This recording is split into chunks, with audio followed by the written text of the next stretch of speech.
Cara, esse anime novo tá muito bom. Demorei um pouco pra trazer, assim como outros que eu também vou trazer nas próximas semanas. Então mesmo que saiam atrasados, quero você aqui acompanhando. Muito obrigado, deixa o like, se inscreve e deixa aquele comentário pra fortalecer o vídeo. Fora isso, aproveita, meu querido. Tamo junto. Nesse mundo, os poderes do Lorde Demônio Adormecido criaram calabouços por todos os cantos. Thunder Peak é uma equipe de rank A que transmite suas aventuras em calabouços ao vivo para o mundo inteiro. O time conta com um cavaleiro, um guerreiro, uma bruxa, uma sacerdotisa e um mago. Juntos, eles combinam suas habilidades únicas para derrotar monstros poderosos com facilidade. Eles são absurdamente populares porque têm vários membros bem fortes e com uma sinergia que dá inveja em qualquer outro grupo por aí. Mas nem tudo são flores fora dessas dungeons. Yuki, um mago de suporte rank B, chega para o grupo e avisa que vai pedir as contas. O líder da equipe, Simon, pergunta por que disso, meu mano. E o Yuki manda a real sobre a desigualdade dos pagamentos. Cadê meu dinheiro?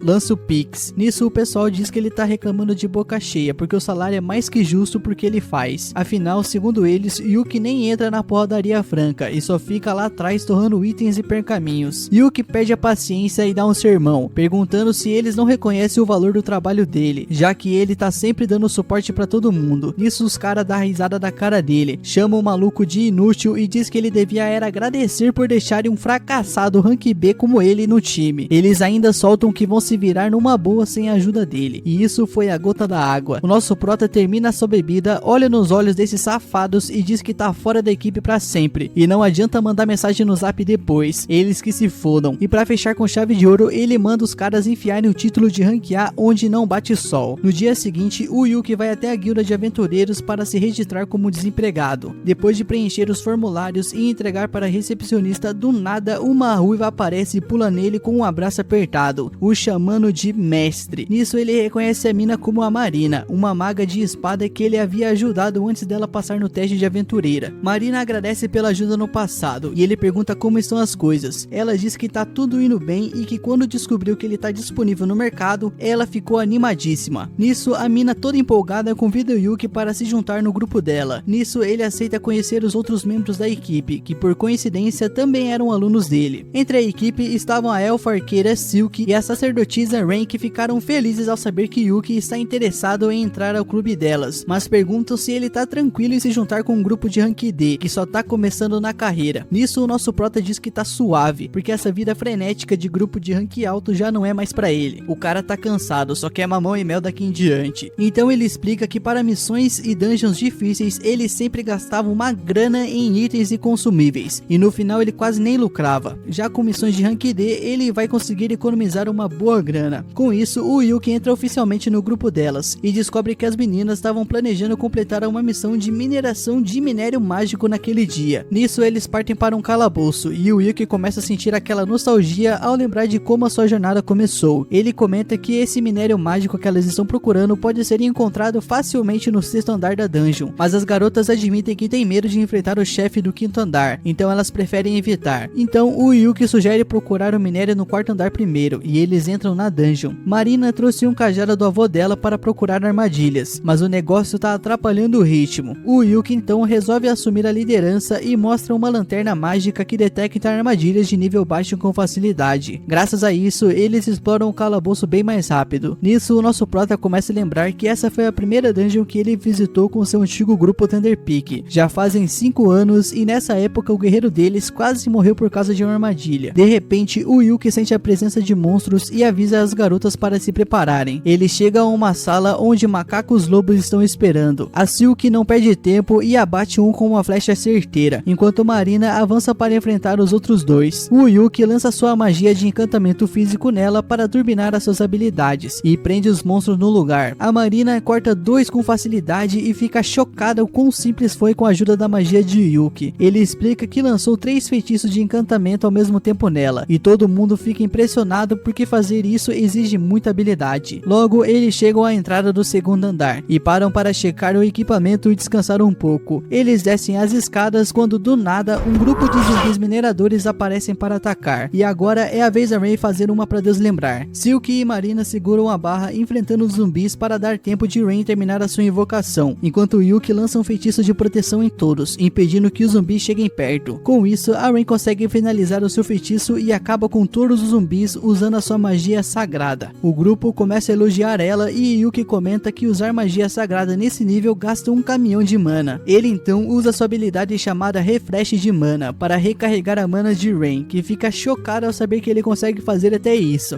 Você não sabe o que ele faz na cama, quer dizer, ela conta pro grupo que esse tipo de feitiço é super raro e só magos vermelhos como Yuki conseguem usá-lo. Com uma magia dessas, qualquer um seria aceito no grupo ranquear sem pensar duas vezes. Todo mundo fica impressionado com isso, mas o nosso prota, que é um cara modesto e humilde, fica dizendo que isso não é lá grande coisa. Eles continuam andando e o Yuki sai despejando água sagrada pelo caminho para evitar que os zumbis ressuscitem e voltem a atacá-los. A Silk, preocupada com o orçamento, comenta que isso deve ser caro pra caralho. Desculpa, pra caramba. Mas o nosso prota tranquiliza, dizendo que ele mesmo fabricou essa água. E o Yuki explica que pode usar as cinzas purificadas dos zumbis para fazer água sagrada com alquimia. Logo eles chegam no quarto andar e o nosso prota avisa que dali em diante eles podem encontrar o minério mágico. Porém, antes de eles irem mais fundo, ele sugere que todo mundo recupere as energias comendo alguma coisa. Nisso, ele simplesmente tira uma fogueira portátil da sua bolsa mágica, deixando todas as garotas novamente impressionadas. Esse cara é uma máquina de deixar todo mundo impressionado. Então o nosso prota aproveita para dar aquela moral nelas, dizendo que se elas se esforçarem, um dia poderão comprar as suas próprias bolsas mágicas. Ele então começa a preparar ovos com bacon e para completar tira uma panela mágica que simplesmente faz sopa de frutos de mar sozinha. Nisso a Rain fica tão emocionada com essa panela que os instintos de dona de casa dela começam a aflorar. O Yuki então explica que encontrou essa panela numa dungeon de alto nível, mas que foi um pesadelo para consertá-la depois. Enquanto eles comem, a Silk percebe que a comida parece estar cheia de mana extra. O Yuki dá uma risada e explica que cozinhar é basicamente alquimia, e que ele caprichou no tempero para dar aquele boost de energia para minerar. Ele colocou foi cocaína. Depois de um tempo, eles encontram um lagarto gigante de pedra com minérios grudados nas costas. O Yuki usa sua magia para desacelerar a criatura, e a Marina simplesmente manda o ataque supremo dela para finalizar o bicho. Só que depois de usar essa habilidade, a Marina tá exausta. O Yuki recarrega a mana dela e ainda dá aquele conselho de professor: porra, treina mais caralho, pra não ficar desgastado assim. Nisso, eles começam a tirar o minério das costas do monstro derrotado, mas logo percebem que isso não é o suficiente. O Yuki então sugere para eles descerem pro quinto andar e encarar o chefe para pegar o que precisam. Nisso, as garotas ficam meio assustadas, já que o chefe é uma criatura bem casca grossa, mas o nosso prota garante que vai usar tudo o que tem para ajudar. Quando eles chegam à sala do chefe no quinto andar, o Yuki diz que vai enfrentar a criatura sozinho para mostrar as suas habilidades. Ele tira um artefato em forma de câmera flutuante para gravar a luta, e Marina sugere ele fazer uma live porque seria divertido. O nosso prota resolve arriscar e aceita, mas percebe que precisa de um nome pro grupo na transmissão. As garotas nervosas admitem que ainda não pensaram nisso. Então a Marina no improviso sugere o nome Clover, e ela explica que as três são como folhas normais de um trevo, e o Yuki é uma folha da sorte. Todo mundo curtiu o nome, menos eu. O Yuki pergunta se elas querem aparecer na live, mas as garotas preferem só assistir. Então ele ativa o modo live na câmera e entra na sala do chefe. Lá ele encontra um caranguejo de aço gigante e bem feio. O bicho ataca na hora, mas o Yuki desvia com facilidade. Lança 5 feitiços para cegá-lo, envenená-lo e paralisá-lo, e ainda usa uma magia gravitacional para esmagar o caranguejo em segundos. Nisso ele encerra a live nesse momento, e Marina, empolgada, corre para abraçá-lo, quase quebrando os ossos dele. Depois disso, o Yuki coloca o caranguejo na bolsa mágica e abre o baú que apareceu ao derrotar o chefe. Lá dentro eles encontram uma montanha de tesouros e mais minério mágico, e com o loot garantido pro resto da semana, o grupo volta para a cidade de carruagem. Durante a viagem, o Yuki, sempre educado, pergunta como elas avaliam o novo membro do time de uma escala de 1 a 10. As garotas estão super impressionadas com as habilidades dele, mas Yuki acha que elas poderiam ficar desconfortáveis por ter alguém mais velho como colega de grupo. As meninas logo quebram esse clima e dizem que não tem nada disso. De repente, a Silk tem uma ideia genial. Ela sugere que Yuki vire o líder do grupo, já que ele é o mais experiente e forte entre elas. O Yuki fica sem jeito, dizendo que não acha certo um novato assumir a liderança, mas as outras garotas concordam, afirmando que o grupo só foi oficialmente formado agora mesmo, quando decidiram chamar o grupo de Clover. Isso automaticamente fez o Yuki um membro fundador. As meninas insistem tanto que ele acaba cedendo e aceita ser o líder do grupo, com a justificativa de que assim pode manter todo mundo em segurança. Enquanto isso, os antigos bostinhas miseráveis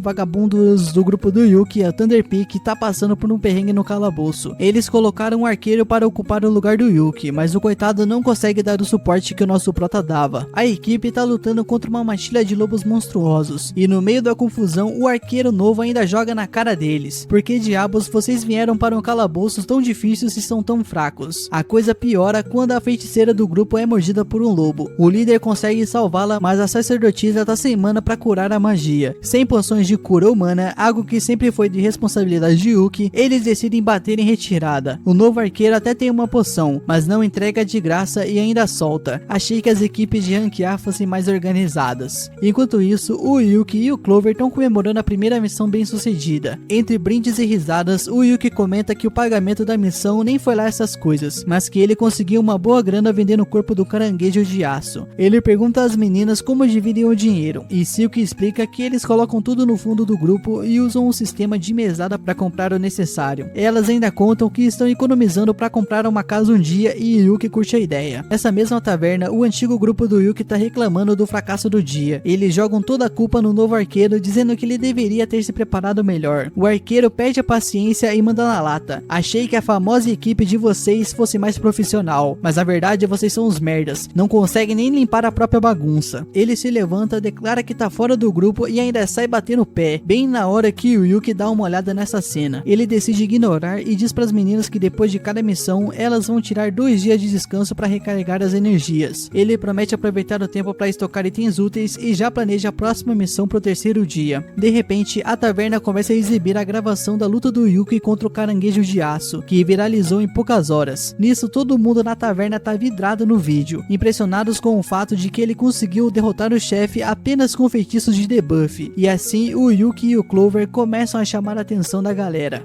E isso deixa os antigos companheiros do Yuki bem bolados, achando que ele estava jogando na liga dos perdedores só para conseguir um KDzinho a mais. E não é só eles que estão com inveja, porque o nobre gordo e feioso também tá praguejando contra eles de longe. 3 dias depois, o Yuki chega na guilda para escolher uma missão que seja tranquila para as meninas, mas que ainda dê uma boa recompensa para elas. A recepcionista sugere uma missão de rank C, coletar pedras mágicas numa cachoeira. Ela comenta que a tarefa devia ser de rank D, mas tem uns monstros esquisitos rondando a área, então essa missão ficou mais complicada. E enquanto o Yuki tá pensando se aceita ou não, as meninas aparecem correndo e já topam a missão na hora, sem nem perguntar os detalhes. Quando a recepcionista sai para registrar a missão, o Yuki aproveita para explicar que talvez eles tenham que enfrentar monstros no caminho. Mesmo assim, as meninas não recuam. Dinheiro a mais? Ha! Pelo amor de Deus, né? É óbvio que nós vai. Nisso, o nosso prota diz para elas se prepararem e voltarem em 30 minutos. Enquanto isso, a recepcionista entrega um recibo e sugere que o Yuki faça uma live da missão, porque ele virou uma mini celebridade depois da última. O Yuki sai da guilda e logo sente que tem alguém seguindo ele. Ele atrai o perseguidor para um beco escuro e descobre que é o tal nobre feioso e invejoso. O Yuki pergunta o que esse maluco quer, e o nobre saca a espada, mandando o Yuki largar a Clover. O Yuki, já preparado para esse merda, lança um feitiço de armadilha sem ninguém notar e encara o cara, perguntando se ele tá louco de pedir pro líder do grupo se mandar. O nobre responde que encontrou as meninas primeiro e que quer entrar no grupo para ser o sugar daddy delas. Que isso, meu mano? O Yuki só consegue pensar que esse cara deve estar muito chapado de cogumelo mágico. Ele recusa na hora e começa a sair, mas o nobre tenta atacá-lo. Porém, é claro, ele tropeça na armadilha e apaga no chão. Quando o Yuki encontra as meninas, elas contam que o gorducho já tinha aparecido alguns dias antes, tentando se juntar ao grupo delas como se estivesse fazendo algum favor. Mas como ele era todo mediano nas habilidades, elas ignoraram o cara, que ficou enchendo o saco mesmo depois de levar o não. O Yuki conclui que esse cara é um tapado por sacar uma espada no meio da rua e decide denunciá-lo para a guilda quando voltarem. Depois disso, ele explica a missão para as meninas: coletar pedras mágicas. Parece fácil, mas eles podem cruzar com alguma fera selvagem. As meninas comentam que já estiveram na área há uns 2 meses e não viram nenhum tipo de monstro e nem animais por lá. E essa última parte preocupa o nosso prota. Ele explica que quando todos os animais somem de uma floresta, geralmente é porque um monstro poderoso tá na área. O Yuki diz então que na época esse monstro já devia estar por lá, mas elas deram sorte de não tê-lo encontrado. Ele avisa que vai gravar tudo quando chegarem na floresta, e se cruzarem com esse monstro, eles vão fazer uma live. Se eles vencerem, vai ser épico, mas se eles perderem, eles precisam correr. Nisso ele diz que quer que o vídeo seja ao vivo, assim a guilda pode acompanhar e mandar ajuda se necessário. Nisso eles vão pra floresta e o Yuki começa a gravar assim que eles entram. Ele vai no final do grupo, já que animais selvagens normalmente atacam por trás, e tranquiliza as meninas dizendo que tá usando uma armadura especial de bruxo que dá a ele uma defesa altíssima. Eles chegam à cachoeira rapidamente rapidinho, mas o Yuki sente algo estranho e ativa a live na hora. Um segundo depois, o monstro que estava causando caos na floresta aparece, e para o desespero do Yuki é um Zarag, um monstro de alto nível que só aparece nas camadas mais profundas das masmorras super perigosas. Todo mundo entra em pânico quando o Yuki explica o que é, então ele toma a frente dizendo que precisam fugir imediatamente, porque lutar contra um Zarag é suicídio. Então o nosso prota decide ficar para trás e atrasar o monstro até que as meninas consigam escapar e a guilda mandar reforços. Porém a Marina saca sua espada e declara que não vai abandonar o nosso prota. Silk e Rain concordam com ela, e as três começam a usar as suas habilidades para tentar desacelerar o monstro e enfrentá-lo. Sem escolha, o Yuki decide deixar elas participarem da luta. Primeiro, ele encanta as habilidades físicas das três. Marina avança para segurar o monstro enquanto Rain começa a entoar um feitiço, mas acaba sendo arremessada pelo Zarag. O Yuki tenta paralisar o monstro com magia de trovão e joga vários debuffs nele, mas o bicho parece imune a tudo. Percebendo que é um monstro especial, o Yuki pede para que Marina ganhe um pouco de tempo enquanto ele prepara um feitiço poderoso. Marina segura o Zarag como pode, e Silk invoca as Dríades da floresta que amarram o monstro em vinhas mágicas. As duas estão dando tudo de si para atrasá-lo, enquanto Yuki finaliza a invocação do feitiço de nível 5, a flecha prismática. Ele avisa a Marina para recuar antes de lançar o feitiço devastador no monstro. Graças ao esforço da equipe, o Yuki teve tempo suficiente para terminar de lançar a magia de nível 5, o super destrutível míssil prismático, e com esse feitiço completo ele manda o ataque direto na cara do monstro. Quando o míssil prismático atinge o monstro, parece que não deu em nada no começo, mas logo a criatura começa a tossir sangue, e tá claro que ela se feriu bastante. Rain então manda um trovão de nível 5 para dar um choque no monstro, e enquanto ele tá paralisado, Yuki grita para Marina cortar a cabeça dele. Marina avança, ativa a espada mágica dela e Yuki joga um feitiço de ataque crítico para bufar. Resultado, um golpe só e lá se vai a cabeça da fera. E com o perigo finalmente resolvido, o Yuki cai de joelhos aliviado, sem acreditar que derrotaram o monstro sem ninguém morrer. Na cidade, a galera vai à loucura. Eles estavam assistindo a transmissão ao vivo e estão de boca aberta, principalmente com o feitiço de Yuki, que ninguém jamais tinha visto algo assim antes. Mas é claro que tem sempre aquele hater, né? Os caras não conseguem aproveitar o momento. O entretenimento nunca tá bom. E de volta à floresta, o Yuki sente uma leve tontura por causa da mana que gastou, mas tá tranquilo no geral. Ele fica feliz que deu tudo certo, mas ele sabe que a luta foi complicada demais para um grupo novato como o deles. Na real, eles só sobreviveram porque eles quebraram a banca, eles deram sorte demais. Ele avisa as garotas que vai dar uma bronca nelas depois, porque foram imprudentes demais, mas é óbvio que elas devolvem na lata, dizendo que o Yuki foi tão imprudente quanto elas, já que ele foi correndo para a luta sozinho, pronto pra ir de Vasco. Ele não tem argumentos para negar isso, e só propõe que eles discutam isso mais tarde. Por agora, ele manda todos se limparem, já que estão todos suados e Marina tá coberta de sangue de Zarag. Enquanto as meninas tomam um banho no rio, o Yuki começa a montar o acampamento. Essa situação toda traz lembranças de 6 meses atrás, quando ele estava treinando o grupo de Marina. Ele ficou impressionado o quanto elas estavam se adaptando bem à vida de aventureiras, mas também sabia que tinha muito espaço para melhorar. Marina era muito desastrada, Silk era cautelosa demais e Rain era super tímida. Mesmo assim, se dependesse somente dele, ele já teria dado as licenças de aventureiras nível D para elas na época. Naquela noite, as meninas montaram a barraca, prepararam lenha e colocaram alarmes contra ataques de monstros. O Yuki assistia orgulhoso, com toda a certeza que elas seriam grandes aventureiras no futuro, mas ele nunca imaginou que acabaria entrando no chip delas pouco depois. Dias depois, o grupo tá de volta à guilda, convocado para uma reunião com o mestre da guilda. As meninas estão nervosas, achando que aprontaram alguma coisa, mas o Yuki desconfia que o papo é sobre o Zarag. Uma missão desse nível deveria ser classificada como B, mas por algum motivo ela foi marcada como D, então parece que tem investigação rolando. E é aí que o mestre da guilda, o Benhood, entra na sala, e só a presença dele já faz as meninas ficarem duras de medo. Ele vai direto até Yuki exigindo uma explicação, mas o nosso prota sabe que não fez nada de errado e diz que já entregou todas as informações relevantes no relatório. Só que o Benhood tá pouco se fudendo pra esse relatório e pede uma explicação mais detalhada. Porém, antes de começarem qualquer discussão, o nosso prota manda o Benhood baixar a bola dele, porque ele tá assustando as meninas. Marina tenta interromper, dizendo que ele não pode falar assim com o mestre da guilda, já que ele é super poderoso. Porém, na real, o Benhood tem um baita respeito pelo nosso prota, então ele nem precisa dessas formalidades todas. O Benhood pede para que todo mundo se sente e diz que já sabe o que rolou na floresta, mas quer ouvir o que o Yuki pensa sobre essa essa situação. O nosso prota dá então a sua opinião. Ele acha que isso pode ter sido causado por um overflow, que fez surgir um monstro bem mais forte do que o normal na área. O Ben-Hur concorda e imediatamente manda sua secretária emitir uma missão de investigação para entender melhor o que tá rolando. Os dois claramente sabem o quão perigoso pode ser um overflow, mas Marina não faz ideia do que é isso e pede para que Yuki explique. Ele então conta que um overflow é um fenômeno onde algum catalisador faz monstros de uma masmorra saírem dela. Normalmente eles ficam presos lá por causa de uma mana que flui pelo chão, mas às vezes essas algemas se rompem e os monstros escapam, causando maior caos ao redor. E isso pode ser um sinal de uma possível onda de masmorras chegando, o que só piora a situação. As garotas já ouviram falar dessas ondas e sabem o estrago que elas podem causar, destruindo cidades como fogo em palha. Se os monstros como aqueles Zarag já estão aparecendo, o tempo tá curto. O Ben-Hur então promete que vai investigar tudo a fundo para garantir a segurança das pessoas, mas antes de tudo ele se desculpa sinceramente com as garotas por colocá-las em tanto perigo. Elas dizem que ele não precisa se desculpar, já que todo mundo saiu vivo, embora admitam que sem o Yuki, provavelmente elas já estariam jogando no Vasco. Ainda assim, a live delas provou que elas são boas lutadoras, e como recompensa por terem enfrentado um Zarag, o Ben-Hur planeja promover todas elas para o rank C. Só que a promoção depende de Yuki continuar ajudando o grupo, já que ele é o rank mais alto. O Yuki estranha isso, porque ele acha que ainda é um rank B, mas aí Ben-Hur solta a bomba. O Yuki também vai ser promovido. Todo mundo que viu a live ficou impressionado com o míssil prismático que ele usou contra o Zarag, e tá na cara que ele merece subir de nível. A partir de hoje, o Yuki é oficialmente um aventureiro rank A, e depois dessa boa notícia, o Yuki e as garotas descem para comemorar com algumas bebidas. Enquanto isso, o Yuki tira a bolsa de moedas que ganhou como recompensa pela missão e entrega para Silk contar. Silk abre a bolsa e fica chocada ao ver a quantidade de moedas de ouro. Ela nunca viu tanto dinheiro junto na vida. O nosso prota então explica que apesar da missão ter sido originalmente de rank D, por causa da dificuldade ela foi tratada como rank B no final, então o pagamento veio bem mais alto. Silk começa a contar as moedas, mas encontra um papel no fundo da bolsa, com o nome de Yuki escrito. Ela entrega para ele e Yuki descobre que é uma nota de Ben-Hur pedindo desculpas por tudo que ele passou, e junto com esse bilhete tem uma moeda de platina de bônus. Essas moedas de platina são valorizadas pra caramba, então o nosso prota decide adicionar o dinheiro ao fundo do grupo. Quando Silk termina de contar, ela anuncia que todos agora têm dinheiro suficiente para comprar uma casa. Marina fica tão animada que dá um pulo e derruba as moedas da mesa. Silk também fica feliz, mas sente um pouco de culpa, já que grande parte do dinheiro foi graças ao esforço de Yuki. Mas ele diz para ela não pensar assim. Eles o fizeram líder do Clover, e é natural que o líder faça o que for preciso pelo grupo. Mesmo que ele tenha feito a maior parte, o dinheiro pertence a todos. Que foda essa atitude, hein? O grupo continua celebrando até tarde da noite. Em um momento, a Rain pergunta para Yuki se ele tem algum sonho que quer realizar. O nosso prota fica surpreso e pergunta por que ela quer saber disso. A Rain explica que agora que eles alcançaram o objetivo de comprar uma casa graças ao Yuki, ela quer saber qual é o sonho dele para que o grupo possa ajudá-la a realizá-lo também. Ele conta que quer conquistar os andares mais profundos da masmorra de Achromact Darkness. As garotas no mesmo instante cospem suas bebidas de tão chocadas. Afinal, essa masmorra é literalmente a mais perigosa que existe. Para piorar, ela tem um Abyss Gate, um artefato que é um portal direto para o submundo. O Yuki explica que Abyss Gate é exatamente o motivo pelo qual ele quer conquistar a Achromact Darkness. Rain então pergunta se ele pretende atravessar o portal para chegar até lá, mas Yuki esclarece que ele só quer ver como é o limite do mundo. Ele também conta que o tio dele tentou essa mesma missão no passado, mas ele não conseguiu chegar ao portão. Mesmo assim, Yuki cresceu ouvindo essa história e decidiu que queria tentar também, mesmo sabendo que talvez isso nunca aconteça. Marina gosta dessa ideia e sugere que todos eles tentem conquistar a Achromact Darkness juntos. Yuki, no entanto, lembra que não é tão simples assim. A masmorra é tão perigosa que só dá para entrar lá com a permissão do governo, e só equipes de rank A conseguem essa aprovação. Mesmo assim, Rain acha que seria uma boa ideia e propõe que seja o próximo grande objetivo do grupo. Todo mundo concorda e promete trabalhar duro para realizar o sonho de Yuki. Enquanto isso, as lives do Clover estão bombando cada vez mais. Atualmente, eles estão transmitindo uma luta contra uma mão morta, e com um trabalho de equipe impecável, o Rain derruba o monstro com um raio, enquanto Yuki finaliza com um scroll de pedra. A transmissão termina com todos assinando para os fãs e a guilda vibra com o sucesso deles. Todos menos o pessoal da Thunder Peak. Fazer o que, né? Invejosos. Barry não suporta o quão popular Yuki tá ficando, já que ele só parece incrível porque tá num time de novatos. Mas Simon comenta que ouviu dizer que Yuki foi promovido a rank A recentemente. ultimamente, então talvez ele seja tão bom assim mesmo. Apesar disso, o maior problema da Thunder Peak agora nem é a popularidade do Yuki. Eles têm falhado em várias missões ultimamente, e Simon acha que é porque os novatos que contrata são inúteis e não duram nem um dia na equipe. Mas é claro, o problema não pode ser o time, não é mesmo? Falando nisso, o Simon pergunta onde tá a Jamie, e Camila explica que ela não quis sair para beber. Simon então fica irritado, já que desde a última missão que Jamie foi atacada por um lobo, ela tem atrapalhado o grupo. Enquanto isso, a Jamie tá trancada no quarto assistindo as lives do Yuki em looping. O Thunder Peak começa a perceber que talvez Yuki fosse mais útil do que pensavam. Então o Simon tem uma ideia. Já que Yuki saiu por causa de um pagamento baixo, eles poderiam aumentar a parte dele e cortar o da Jamie para compensar. Poucas horas depois, o Yuki e o resto da Clover chegam à guilda para reportar o sucesso da missão. Mas na entrada, Simon tá esperando por Yuki. Ver o Simon de novo deixa o nosso prota bem irritado. Então ele pede para as garotas entrarem enquanto ele resolve aquilo. O safado do Simon vai direto ao ponto e oferece a honra de Yuki voltar para Thunder Peak. Yuki não acredita no que tá ouvindo. Que porra você tá falando, meu mano? Mas Simon tenta manipular a situação, dizendo que o sonho de Yuki de ver o Abyss Gate só pode acontecer se ele fizer parte de um time rank A, como Thunder Peak. Além disso, desde que Yuki saiu, o time dele está sofrendo para completar missões. Então o Simon diz que é responsabilidade de Yuki voltar e consertar as coisas. Que cara de pau. O Yuki ouve tudo calado, mas a resposta é um belo de eu quero que você se foda. Ele e Simon podem ter sido amigos de infância, mas depois de tudo que o Simon fez, isso não significa mais nada. O Yuki não quer nada com ele e entra na guilda, deixando Simon parado do lado de fora, refletindo sobre as consequências de suas próprias ações. Reflete aí, seu porra. Enquanto isso, Basil observa tudo de longe com uma ideia sinistra na cabeça. Dentro da guilda, o Yuki encontra as garotas que perguntam o que Simon queria. Quando ele explica que Simon é o líder do antigo time dele, a Marina fica preocupada, achando que o nosso prota pode voltar ao Thunder Peak. Mas o Yuki deixa claro, nada nesse mundo faria ele voltar para aquele circo de horrores. E com isso resolvido, eles precisam reportar a missão. E depois disso, é claro, é hora de comemorar com algumas bebidas. Fala, meu mano, desculpa interromper seu vídeo, só passando aqui pra falar de coisa boa. Você já pensou em ter um canal no YouTube, mas acha que é difícil ou não sabe nem por onde começar? Eu tenho algo aqui que pode te mostrar o caminho e fazer você mudar de vida, isso mesmo. Clica aqui no link da descrição e descubra como transformar essa sua ideia em realidade. A sua hora chegou, meu mano, vem comigo. No dia seguinte, Yuki chama uma reunião para contar às garotas sobre uma missão que receberam. Marina já tá pronta para partir mesmo sem saber do que se trata, mas o nosso prota manda ela sentar, calar a boca e pelo menos ouvir do que se trata a missão. Ele explica que o grupo delas foi especificamente solicitado pela Earth, e as garotas logo ficam surpresas, já que a Earth é a oficina mais famosa do país. Inclusive o arco de Silk foi feito lá, então é uma honra serem escolhidos por eles. Mesmo assim, elas se perguntam por que a Earth escolheria a Clover de todos os outros grupos. Yuki explica que a Earth está lançando uma nova linha de equipamentos para mulheres, que é tanto estilosa quanto segura. Basicamente, eles querem que Marina, Silk e Rain conquistem uma masmorra usando as novas roupas para promover a marca. Marina mal pode acreditar que elas são garotas propagandas de uma marca tão grande. É um ótimo negócio, já que vão ser pagas para conquistar a masmorra e ainda vão poder ficar com as armaduras depois. Então é claro que elas aceitam a oferta, e o grupo parte para a masmorra de ferro quando o dia da missão finalmente chega. Yuki encontra as garotas dentro da masmorra, e elas já estão vestindo o novo equipamento da Earth. Ele diz que todas estão fofas e além de bonitas, o equipamento é super funcional. Elas estão muito lindas. Mas por algum motivo, Rain parece chateada com ele, e ele não sabe o porquê. O grupo então entra na masmorra, e o nosso prota explica que ela é relativamente antiga e tem apenas 4 andares, mas no fundo há uma entrada para uma masmorra separada, que é o que eles vão limpar para chegarem na entrada principal da segunda masmorra. O nosso prota diz que eles vão ter que descer as escadas, mas elas são bem longas. Marina pergunta se eles não podem simplesmente descer pelo meio com uma corda para economizar tempo, e Yuki explica que normalmente ela estaria certa, e muita gente tentou fazer isso no passado, mas essa masmorra tem um campo de distorção que impede que você vá para qualquer lugar que não seja o caminho designado. Ele então avisa para elas tomarem cuidado para não ficarem presas nesse campo, mas então ele percebe que Rain está chateada. Qual foi, minha filha? Ele pergunta se ele fez alguma coisa de errado para ela ficar com essa cara de